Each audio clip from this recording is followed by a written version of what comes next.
Thanks for joining us on the program, everyone. Tonight on Beyond the Headlines, the people of Anambra State have spoken and they've handed Governor Chukwuma Charles Soludo a fresh 4-year mandate. INEC declared the ABGA candidate winner after securing 422,664 votes, leaving the APC with 99,445 votes, Labour Party 10,576, and PDP trailing far behind with 1,401 votes. But beneath these numbers lies a much deeper story. It's one about how Nigerians are really voting and perhaps more importantly, why fewer Nigerians are showing up at the polls. Despite the figures nearly doubling the record low turnout in 2021, participation still hovered below or around a little above 20% actually of registered voters, far from what one might call a democratic stampede. President Tinubu, in his congratulatory message, however, hailed Soludo's victory as an affirmation of visionary leadership while calling him Mr. Solution, a nod to his reformist drive. Yet many are asking how visionary can the process be when vote trading, late poll openings and ballot secrecy violations still stain the electoral fabric? What does this also mean for Professor Okpito as chair of INEC? Joining me tonight is Bukola Idowu. He's team lead at Kimpact Development Initiative. His observers monitored Saturday's governorship election, tracking everything from Beaver's performance to voter turnout and security deployment across Anambra's 21 local government areas. Mr. Idowu, thank you for joining us on Beyond the Headlines. Many observers have called this a rather quiet and boring election. Was it quiet because things worked or because voters stayed away? What do you think? Well, thank you for having me. Well, I don't really know the aspect of boring, but it's actually a lot of work that was put into that election on Saturday. And then you have 4 major stakeholders put in a lot of work into it. Number 1, INEC. Number 2, the political parties. Number 3, the security agencies. And then number 4, the citizens themselves. But again, people can say it's boring because you don't see maybe the kind of competitiveness they expect. They couldn't find that, and in terms of again, you also it's also an election that was void, that was peaceful in the recent times. You know, compared to what you historically what has been happening in Anambra State in the past election. So, but this election was very peaceful compared to 2021, the last election, and again, you also look at the voter turnout. Though not encouraging, but much more than what we have in 2021. 2021 had 10%, 10.3% of voter turnout. These have within the range of 21%. So you also look at in terms of violence, it's something that was very, very minute when you ask me. So if you rate this election, it's an election that went well. Of course, there are 1 or 2 itches here and there, but it's not something significant that you can use to say the election was not that credible. And we're going to spotlight all of those issues shortly, but let's begin with voter turnout. Double of what we had in 2021. By the way, the voter turnout in 2021 was terribly low, perhaps attributed to security challenges at that time. But why do you think voter participation remains so low, even with what is now reported as better logistics and improved security in this election? So there are about 3 or 4 factors that we always be responsible for voter turnout in any election. And globally, that is the same. Is just the international standard everywhere. It's just the electoral. Theoretically everywhere. Number 1, you have to look at the security. Now, people don't want to vote or come out to vote and endanger their life. Wherever there is no electoral security guaranteed, then people stayed away. Now, look at the lowest voter turnout in any governorship election in Nigeria since we returned to democracy in 1999. Happened in Anambra, 2021. Voter turnout was 10.3. Now, what was responsible? A week to that election, you will recall IPOB and the secessionist agitators have released a statement that people should stay away from that election. Now, sit at home was on the high side in 2021. That was the election that even the parents of the adult staff, coppers, were withdrawing their children from participating in that election. People were leaving. I remember we going to Anambra to observe. Our families were calling us and saying, why must you go? The place is dangerous. So that insecurity, that level of insecurity made people to stay away. Now, 2025, the level of insecurity has been drastically reduced to nothing in Anambra. You can give that to them, to the security agency, whatever the president, whatever the security agency did in Anambra, in Southeast, specifically in Anambra, you have to give them their flowers. So, and that is responsible for what we saw.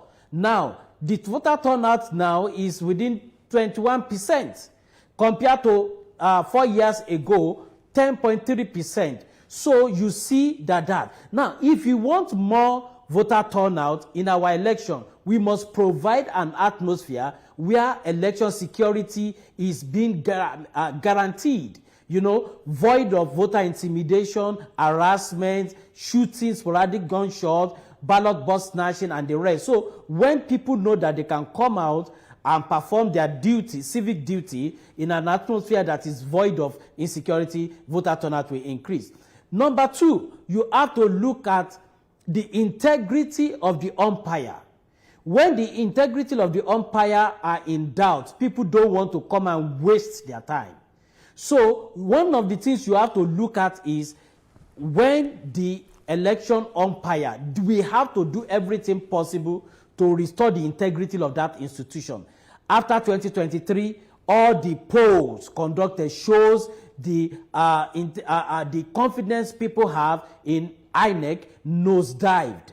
And I am happy that probably with the new leadership, they are picking up. So you have to look at that too. And it's interesting the way you have put it, especially confidence in INEC and what it means for future elections. Sadly, this is our national reality. In 2023, we had 27% voter turnout. Even though there are conversations as to perhaps it's high time we reviewed our voter register, perhaps the numbers there do not really reflect the number of people who we have, you know, who are really available to vote. And we're hoping that certain practical steps would have been taken, you know, to reverse this trend ahead of the next big one in 2027.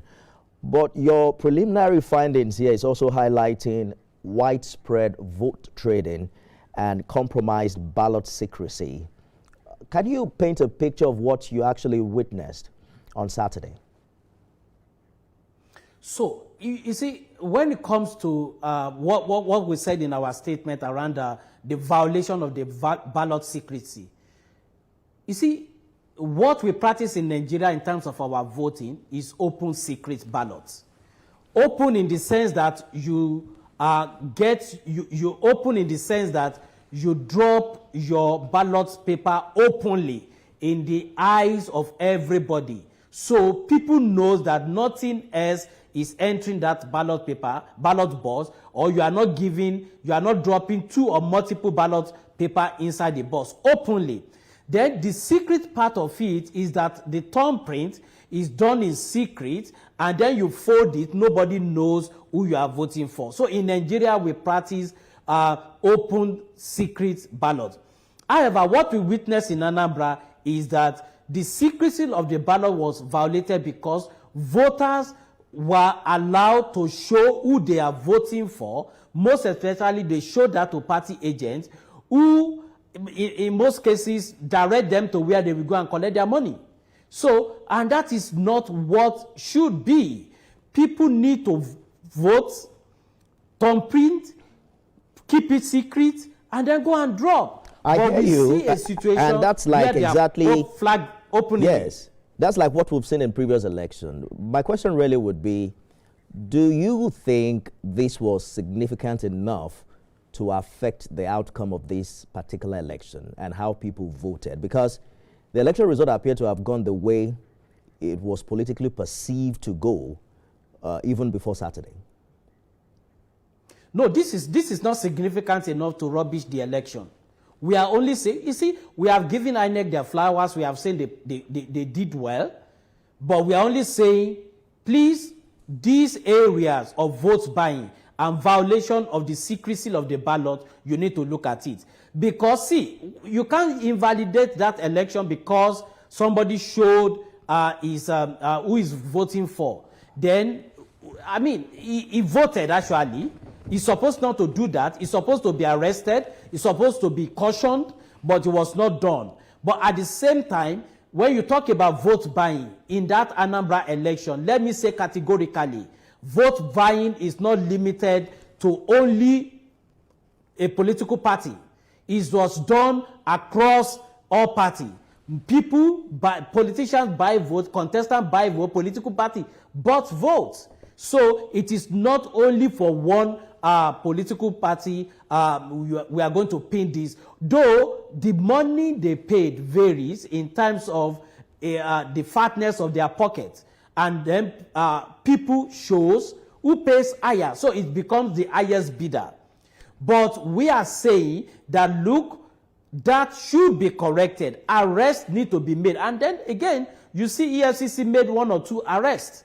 But at the polling unit, you need to, that secrecy of the ballot need to be enforced. That is number 1. Number 2 is the guideline around the layout of the setting up of the voting area.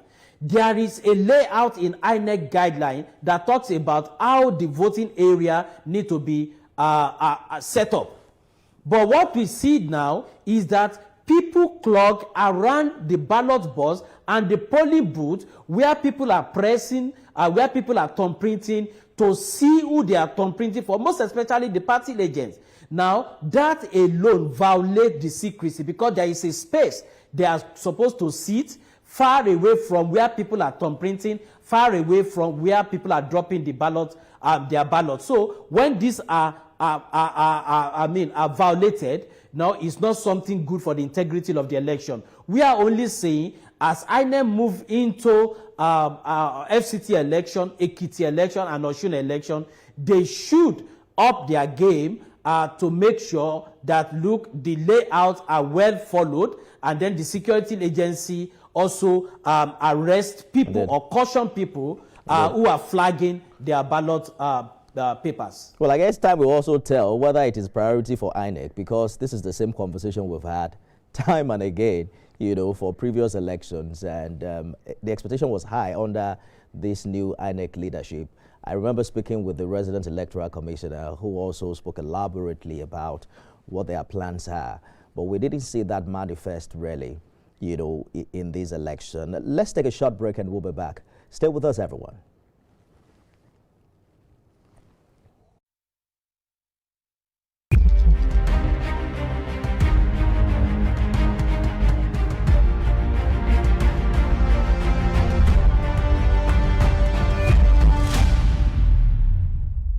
Bukola Idowu is team lead Kimpact Development Initiative observers in the just concluded Anambra election. He joins us live from our studio in Abuja. Thank you for staying the course on Beyond the Headlines. This election, Mr. Idowu, observers say lacked the spirited competition we see in previous ones. The opposition came out a little late, didn't show up as worthy contenders even during campaign.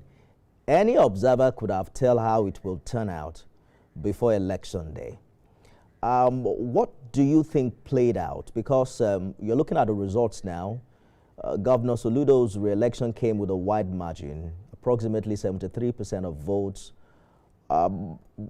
I want to drag you to politics, and I know you probably don't do that, but what what do you think play out? Did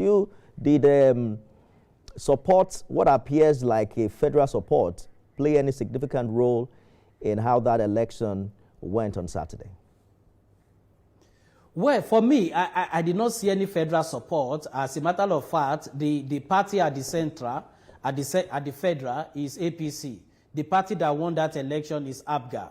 So I do not see the correlation in that.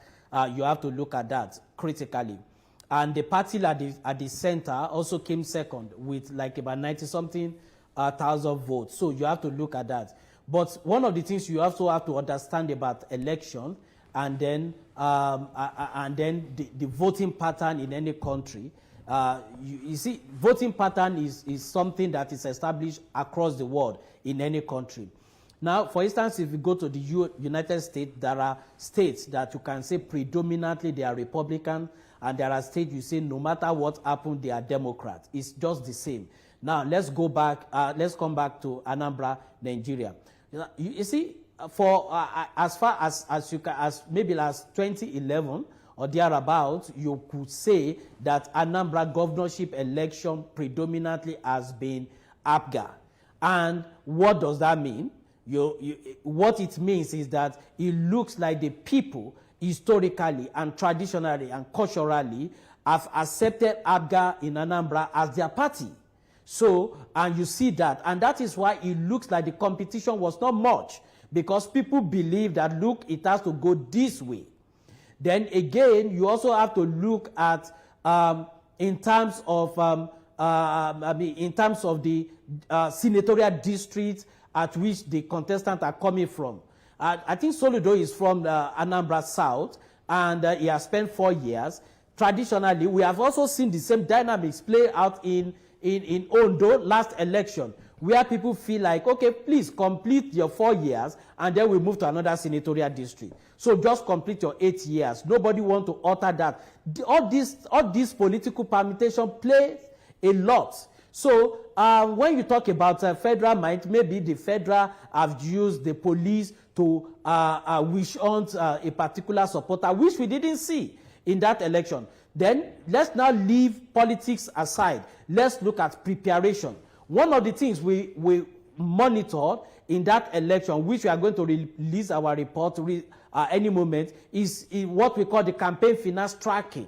So we try to track campaign finance of most of the 16 candidates that contested in that election, and to look at how they campaign, the nature of their campaign, where they spend their money. And it will tell you that that statistic shows that some political parties are not even serious contenders in that election. You can imagine somebody contesting an election and is spending 3 million. You can't see billboard anywhere. You can't see posters anywhere. You can't see a jingle on either on national TV or local TV or radio station. And they don't even have canvasser who is canvassing for them, door to door, no volunteer. So you find out that some of those people doesn't seem to be a serious contender. Number two that you also have to look at when it comes to this is the distribution of the party agents. You can't be contesting an election and not have party agents in all the polling units.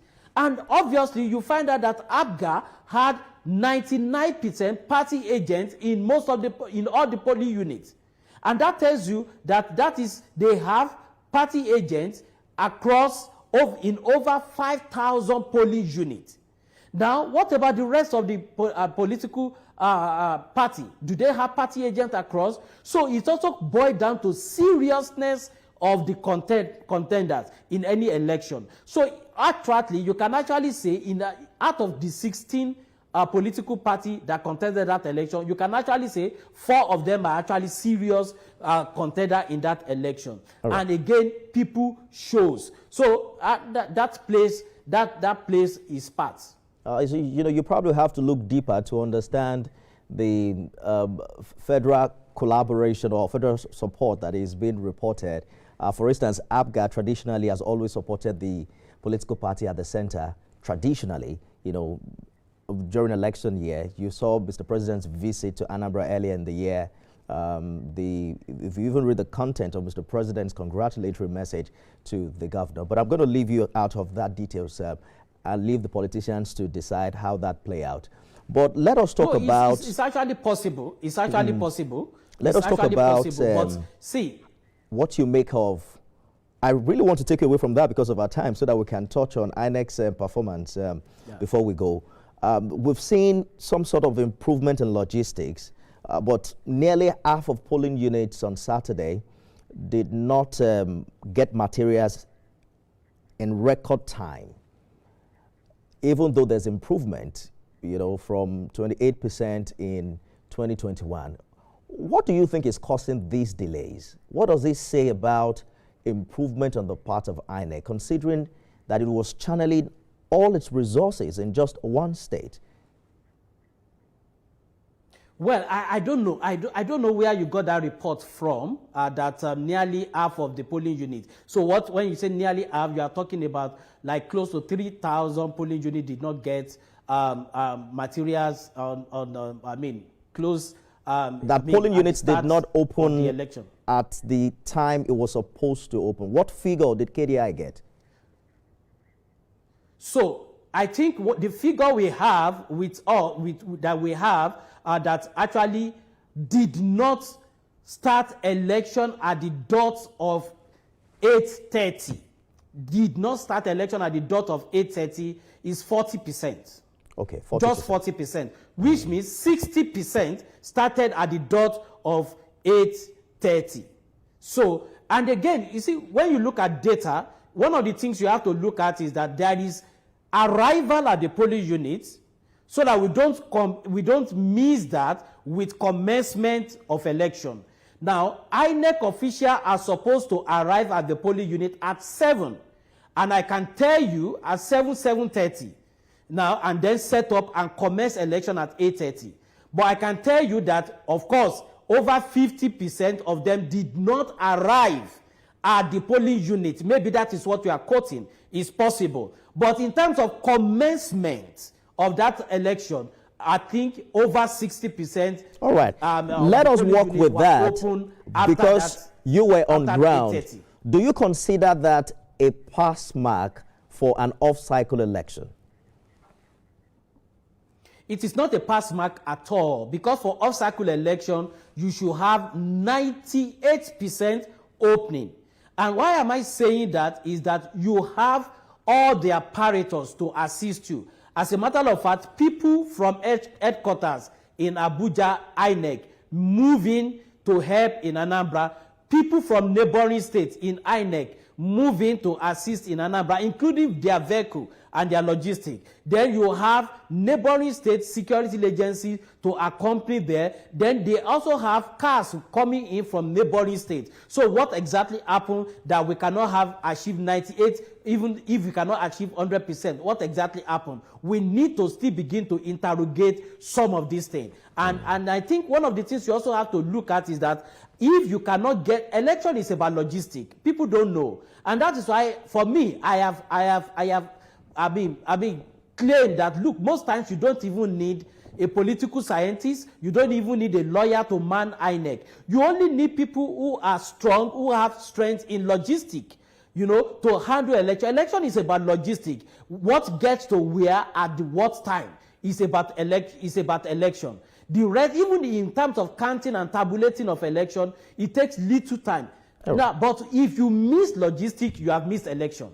So we need to interrogate that, because they deploy 83 motorcycles, over 3,000 vehicles. All right. What happened that they cannot achieve 100%? We still need to interrogate that. Good place to leave it. All eyes on Professor Amokwito, and the magic is going to work to ensure that our polls not only open on time, but that voting kickstart at the exact time advertised for the election. For an off-cycle election, 60% is still not acceptable. Bukola Idowu is team lead at Kimpact Development Initiative. Thank you so much for talking to us on the program today.